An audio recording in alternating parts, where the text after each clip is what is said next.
নমস্কার, north east নিউজে আপনাদের স্বাগত জানাই। আমি মাম্পি চৌধুরী। বিস্তারিত সংবাদের আগে এক নজরে দেখে নিই আজকের সংবাদ শিরোনাম। 190 বিঘা সরকারি গোচারণ ভূমি জবরদখলে, গৃহপালিত পশু খাদ্যের অভাব, সার্কেল অফিসে স্মারকপত্র। আবারও বরাক নদীতে মরণঝাপ যুবতীর, চাঞ্চল্য শিলচরে। ভয়ঙ্কর অগ্নিকাণ্ড শালচাপড়ায়, আগুনে ছারখার 4টি পরিবার।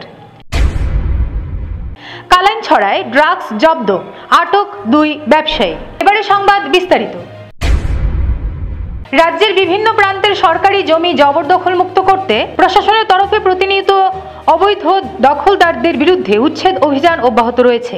যদিও কাছাড়ের কাটিগড়া সার্কেল কার্যালয়ের আওতায় থাকা পূর্ব কাটিগড়ার শিবনারায়ণপুর, কালীনগর ও রৌনা বালিচর স্থিত প্রায় 190 বিঘার সরকারি গোচারণ ভূমির উপর দীর্ঘদিন ধরে জবরদখল করে ভোগ দখল করে যাচ্ছে একাংশ অবৈধ দখলদাররা। এতে শিবনারায়ণপুর, কালীনগর, শিয়ালটেক এলাকা সহ অন্যান্য বিভিন্ন রাজস্ব গ্রামের জনগণের গৃহপালিত জীবজন্তু যথাক্রমে গরু, মহিষ, ছাগলের খাদ্যাভাব দেখা দিয়েছে দীর্ঘদিন ধরে। এজন্য এ নিয়ে সংশ্লিষ্ট এলাকায় জনগণ শিবনারায়ণপুর আজাদ ক্লাবের তরফে বারকয়েক কাটিগড়া সার্কেল কার্যালয়ে লিখিত স্মারকলিপি প্রদান করে অবৈধ দখলদারদের উল্লেখিত সরকারি গোচারণ ভূমি থেকে উচ্ছেদ করার দাবি জানিয়ে আসছেন দীর্ঘদিন ধরে। কিন্তু কাজের কাজ কিছুই হয়নি আজও। এজন্য পূর্ব কাটিগড়ার শিবনারায়ণপুর, কালীনগর ও শিয়ালটেক এলাকা সহ অন্যান্য বিভিন্ন রাজস্ব গ্রামের জনগণ শিবনারায়ণপুর, কালীনগর ও রৌনা বালিচর স্থিত প্রায় 190 বিঘার সরকারি গোচারণ ভূমিটি অবৈধ দখলদারদের হাত থেকে উদ্ধারের দাবি জানিয়ে ফের কাটিগড়া সার্কেল অফিসারের কাছে লিখিত স্মারকপত্র প্রদান করেন। নর্থ ইস্ট নিউজের বিশেষ প্রতিনিধি সুরজিৎ চক্রবর্তীর প্রতিবেদন।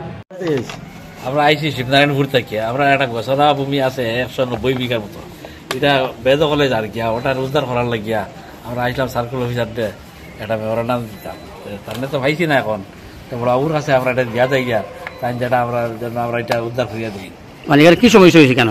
এখানে তো আমাদের গ্রামেরও কয়েকজন মানুষ এখানে বাড়িঘর বানাইয়া ফুস করে নি দিয়েছে, ফিশারি দিয়েছে, এরপরে পার্সনের তারা বাড়ির রাস্তা বানাইয়া জেসিবি লাগাইয়া হাইতি তার ইয়ে করিয়া আমরা ওটার গাথা বানাইয়া রাখি দিয়েছি। আর আমরা গরু লিয়া গেলে ছোট ছোট বাচ্চা ইন্টারে খেদাইয়া মারিয়া ধরিয়া জগরি দিন, তারা খেদাই দিন তোমরা গরু লিয়ে তালে গিয়েছি, আমরা বাড়িতে আমি যাই গিয়া এটা করতে গরু মরছে শুনি বেদান গরু মর ছোট ছোট বাচ্চা পানি খাইতা করি এটা আমি যাই গিয়া, তখন এই গর্ত পড়ে যাই বাচ্চা মরি যাই গিয়া বেদান মারা গেছে গরু বাচ্চা। আজকে আপনারা কিনা করছেন? আজকে তো আইলাম মেমোরান্ডাম দেওয়ার লাগে, কিন্তু জানে ভাইলাম না আর দিয়া গেছি বড়পুর আছে। বড় কিতা কইছেন? বড় কইছেন এটা নেসেসারি অ্যাকশন লইবা, বাইরেতে এই পাটোয়ারে আনিয়া এখানে নেসেসারি অ্যাকশন লইবা। আপনারা ইনো পাটোয়ারিতে বিশ্বাস নাই নি? এখানে পাটোয়ারিতে ম্যানেজমেন্ট করিলেন তারা, এখন স্যারে কইছেন বাইরেতে এই পাটোয়ারে আনিয়া এটা একটা নেসেসারি অ্যাকশন লইবা, যত তাড়াতাড়ি পারেন অ্যাকশনটা লইবা। ঠিক আছে। আবারও বরাক নদীতে মরণঝাপ যুবতীর, শিলচরে আবারও সংঘটিত হলো চাঞ্চল্যকর ঘটনা। অন্নপূর্ণা সেতু থেকে বরাক নদীতে ঝাঁপ দিল সোনাই কাবুগঞ্জ এলাকার এক যুবতী। স্থানীয় লোকদের তৎপরতায় বরাক নদী থেকে জীবন্ত উদ্ধার যুবতী। জানা যায় আত্মহননের চেষ্টায় সেতু থেকে মরণঝাপ দেয় কাবুগঞ্জ এলাকার যুবতী। যুবতীর আত্মহত্যার প্রয়াসে এলাকা জুড়ে তীব্র চাঞ্চল্যের সৃষ্টি হয়। যদিও তার আত্মহত্যার এই প্রয়াস ব্যর্থ হয় স্থানীয়দের তৎপরতায়। স্থানীয়রা নৌকা দিয়ে উদ্ধার করেন এবং সঙ্গে সঙ্গে তাকে মেডিকেল কলেজে পাঠানো হয়। খবর পেয়ে ঘটনাস্থলে উপস্থিত হন শিলচর সদর পুলিশ এবং ঘটনাস্থলে পৌঁছেন প্রাক্তন বিধায়ক কিশোর নাথ। জানা গেছে অন্নপূর্ণা সেতু থেকে নদীতে ঝাঁপ দেওয়া যুবতী সোনাইর কাবুগঞ্জের স্থায়ী বাসিন্দা। দীর্ঘদিন থেকে শিলচরে এক ভাড়া ঘরে বাস করছিলেন। কি কারণে নদীতে ঝাঁপ দিতে চেষ্টা করলেন তা এখনো জানা না গেলেও প্রেম সংক্রান্ত বিষয়ে জড়িত থাকার একাংশ স্থানীয়দের সন্দেহ। তবে অন্য কোনো কারণ থাকতে পারে বলেও ধারণা। নর্থ ইস্ট নিউজের প্রতিনিধি রাজুদের প্রতিবেদন। হঠাৎ একটা মেয়ে আমাদের নতুন ব্রিজ অন্নপূর্ণা ঘাট যে নতুন ব্রিজ হয়েছে ওই ব্রিজের উপর থেকে সুইসাইড অ্যাটেম্প করার চেষ্টা করছে, জলে ঝাঁপ মারছে নদীতে। তখন ওই ঝাঁপ মারা দেখিয়ে আমরা লোকালিটির মানুষ সবাই দৌড়ে গেছে মেয়েটারে বাঁচানোর লাগিয়া।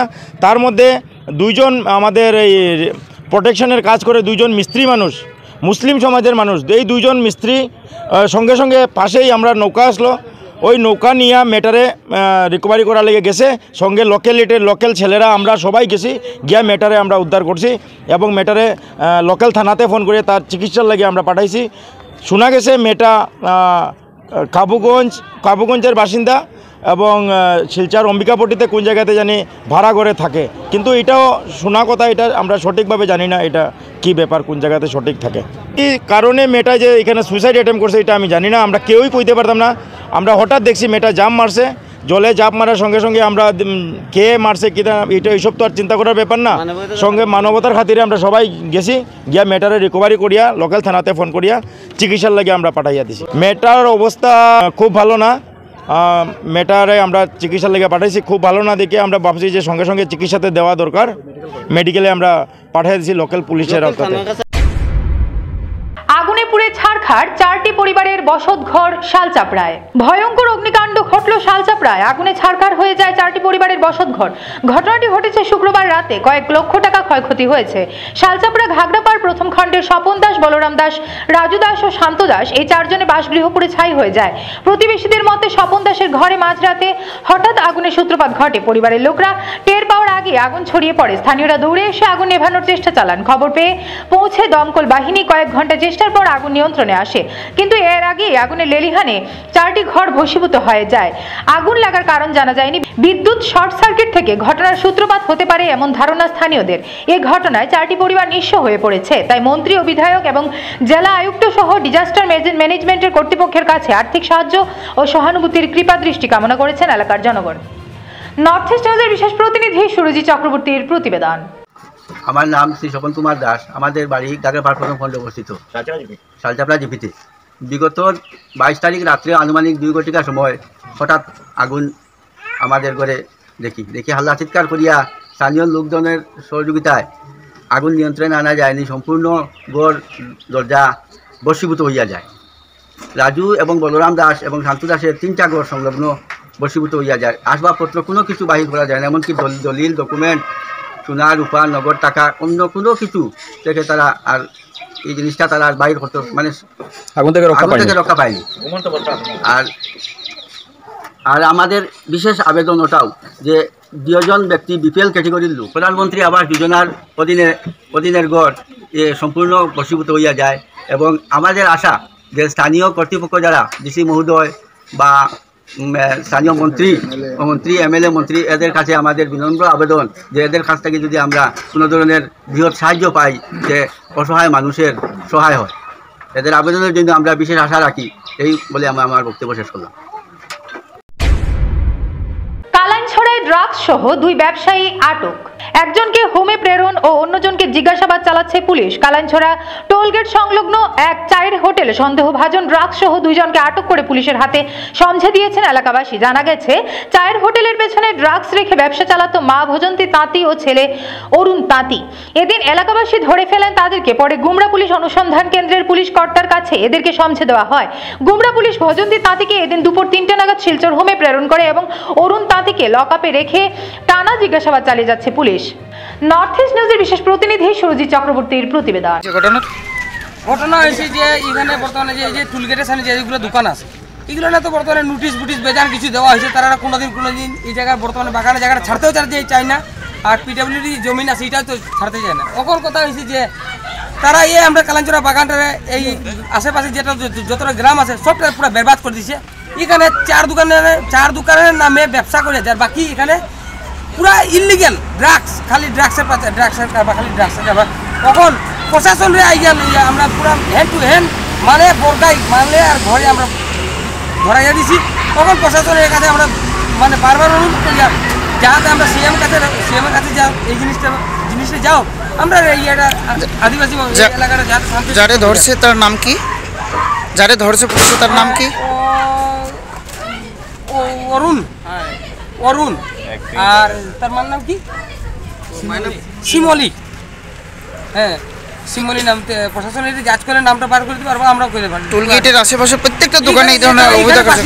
এখানে বাসিন্দাও না, স্থানীয় না, তারা ইয়া জুড়তে বসতে এখানে ঘর বানাইছে। আর এখানে একদম আমরা আশেপাশে যে গ্রাম আছে পুরো নষ্ট করে দিচ্ছে এই তারা কয়েকটা পরিবার। আমরা সরকারের কাছে বারবার অনুরোধ যাতে এটা ইলেকশনের আগে 1 সপ্তাহ আগে মানে এই জায়গাটা পুরো খালি হোক, টুলগেটের আশেপাশে যতগুলো দোকান আছে পুরো সবগুলো বন্ধ হোক। আর টুলগেটের আশেপাশে যাতে কোনো বাজে ছেলেরা এখানে আড্ডাবাজি না করে, আর যাতে লাইনের যে গাড়িগুলো আছে এই গাড়িগুলো শান্তি শৃঙ্খলা বা এখানে আইয়া থাকতে পারে। অন্যথা তারা এই তেল চুরি করে হেন করে তেন করে কেন এইটুকু কারণে যে এই ড্রাগসটা মারে। টোলগেটের আশেপাশে যে দোকানগুলো আছে প্রত্যেকটা দোকানে এই ধরনের অবৈধ কার্যকলাপ চলে। একদম প্রত্যেক দোকানে আছে আমরা এখন প্রত্যেক দোকানে যদি সার্চ মারি ওই দেখুন দোকানটা এই দোকান সার্চ মারার আগে বন্ধ করে দিছে। আমরা এই দোকানে গেছি গিয়ে পাইছি এটা। অসম বিশ্ববিদ্যালয়ের ভারতীয় তুলনামূলক সাহিত্য বিভাগ এবং শিলচরের দ্বিজেন্দ্র ডোলি মেমোরিয়াল লাইব্রেরির আয়োজনে 21 মার্চ বিশ্ব কবিতা দিবসে বিশেষ আন্তর্জাতিক আলোচনা চক্র ও কবি সম্মেলন অনুষ্ঠিত হল বিশ্ববিদ্যালয়ের প্রেমেন্দ্র মোহন গোস্বামী সেমিনার কক্ষে। অনুষ্ঠানের মূল বক্তা ছিলেন বিশিষ্ট লেখক ও অনুবাদক দিগন্ত বিশ্ব শর্মা। শ্রী অরবিন্দের লেখা থেকে উদ্ধৃতি দিয়ে তিনি বলেছেন, ভবিষ্যতের কবিতা মন্ত্রের দিকে যাবে। এই অনুষ্ঠানের জন্য উচ্ছ্বাস প্রকাশ করে বিভাগীয় প্রধান সুমন গুণ জানিয়েছেন, আমরা অত্যন্ত খুশি এবং গর্বিত। অনুষ্ঠানের সাফল্যে সন্তোষ প্রকাশ করেছেন উপাচার্য অধ্যাপক রাজীব মোহন পন্থ। দেশের বিভিন্ন প্রান্ত থেকে 50 জনেরও বেশি লেখক, অধ্যাপক এবং গবেষকদের উপস্থিতি অনুষ্ঠানটিকে অন্য মাত্রায় নিয়ে গিয়েছিল। অধ্যাপক অমলেন্দু চক্রবর্তী, অধ্যাপক অর্জুন দেব সেন শর্মা এবং অধ্যাপক বরুণ জ্যোতি চৌধুরী সহ বিভিন্ন বিভাগের অধ্যাপকের উপস্থিতি অনুষ্ঠানের মর্যাদা বৃদ্ধি করেছে। নানা ভাষায় প্রায় 50 জন কবি কবিতা পড়েছেন। বাইরে থেকে এসে বিভাগের আমন্ত্রণে কবিতা পাঠে যোগ দিয়েছেন তরুণ প্রজন্মের উল্লেখযোগ্য কবি সব্যসাচী মজুমদার, বেবি সাউ, অরুণাভ রাহা রায় এবং শাম্ব। কবি সম্মেলন সঞ্চালনা করেন কবি শতদল আচার্য। কবিতা পড়েছেন বরাক উপত্যকার বিশিষ্ট কয়েকজন কবি। নর্থ ইস্ট নিউজের প্রতিনিধি অমল ঋষির প্রতিবেদন। বিশ্ব কবিতা দিবস আয়োজন করেছেন, সেখানে আমি আজকের দিনের প্রথম ভাষণটা দিই। এটা আমার দ্বিতীয় ভাষণ। এটা আমার প্রতি একটা বিরাট ভগবত কৃপা। আর আমি মনে করি ওই ভগবত কৃপা দুজন মানুষের ভগবত কৃপা, দুজন মানুষের কৃপা। আর আপনারা আমাকে নিমন্ত্রণ করেছেন, আমার সম্পূর্ণ বক্তৃতাটা আমি তারা দুজনকে আমি উৎসর্গা করেছি। একজন হলো আমার বাবা, উনি নীরব সাহিত্যিক ছিলেন। আপনারা স্তম্ভিত হবেন। আর এই কথাটাও আসামে স্বীকৃত এখনো নয়। বাবা অসমীয়া সাহিত্য জগতের জন্য সর্বোচ্চ সংখ্যক গীতি সাহিত্য রচনা করেছেন, মোর দেন 1000। এটা প্রকাশিত হয়ে গেছে। সহস্র গীতিমালিকা এই শীর্ষকে তার বই বাইর হচ্ছে।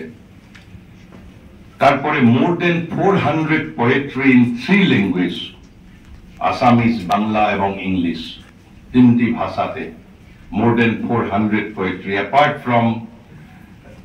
apart from huge translation work, Bangla 7-8টা নভেল ট্রান্সলেশন করেছেন। আর ট্রান্সলেশনের ভিতরে তার সর্বোচ্চ কৃতি হলো জয়দেবের গীতগোবিন্দম, কালিদাসের অনেকগুলা বই, পোয়েট্রি। আর গীতগোবিন্দমের যেটা ও আসামিজ করেছেন ও পোয়েটিক্যাল ট্রান্সলেশন, এটা গদ্য ট্রান্সলেশন নয়। আপনারা ওই সংস্কৃত সাহিত্য সম্ভার যেগুলা বাংলা ভাষাতে প্রকাশিত হয়েছেন, সেখানেও আমি দেখেছি গীতগোবিন্দমের ওই ট্রান্সলেশনটা কিন্তু গদ্যানুবাদ, এটা পদ্যানুবাদ নয়। কিন্তু বাবা কিন্তু ওই যেটা ট্রান্সলেশন করেছিলেন পদ্যানুবাদ। তার কিন্তু তবু সর্বোচ্চ কৃতিটা হলো বালগঙ্গাধর তিলকের সহস্র পৃষ্ঠাব্যস্ত গীতা রহস্য অথবা কর্মযোগ শাস্ত্র। দৃশ্যে দৃশ্যে ক্ষমা করো, তবু দিও না দাঁড়াতে, ঘোড়া ও বল্লম হাতে, সমস্ত কুশল প্রশ্ন জানি, তোমার শান্ত উপহাস পুরাণের উই লাগা স্তনের মতন বুঝে থাকে। লোভে লোভে কুয়োর পাতালে ঢুকে জাগাতে চেয়েছি এত অন্ধের কামিজ আর নিজস্ব প্রটন। ঘোরতর বাক্যের ভেতরে শুধু যতবার তুমি গণহত্যাকারী ইশারায় লুচিয়ে ধরেছ নৃত্য গীতিময় হাসিটুকু ফুটফুটে পাতাল প্রবেশে, অলিখিত পুজোয় বসেছি আমি গর্ভ নিরোধের। এসো প্রভু দয়াময় লোভী, স্বরলিপি শিখে নিক বনজ মিছিল থেকে ফেরা উপহাসে ভাঙা স্তন দুটি। কবরের প্রেক্ষাগৃহে নেমে যে ফিস ফিস রাতের ভেতরে, তাকে তুমি মিলনের দিলে না সম্মতি। আরতির শব্দ শুনে যেন ইচ্ছে করে তাকে ক্ষমা করে দিতে। সংবাদ শেষ করার আগে আরো একবার দেখে নিই আজকের সংবাদ শিরোনাম।